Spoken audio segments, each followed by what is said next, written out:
Hi everyone, welcome back to another video from Wake&Tech.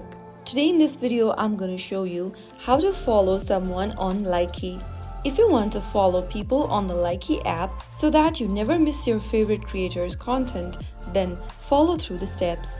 First of all, open up the Likee application on your smartphone and log into your account.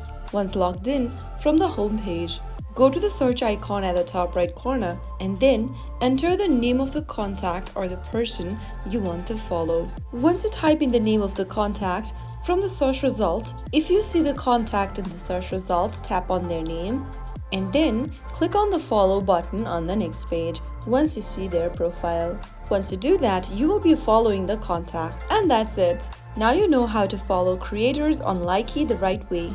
If you found the video helpful, don't forget to like, share and subscribe to the channel. I will be back again in the next episode. Thank you for watching.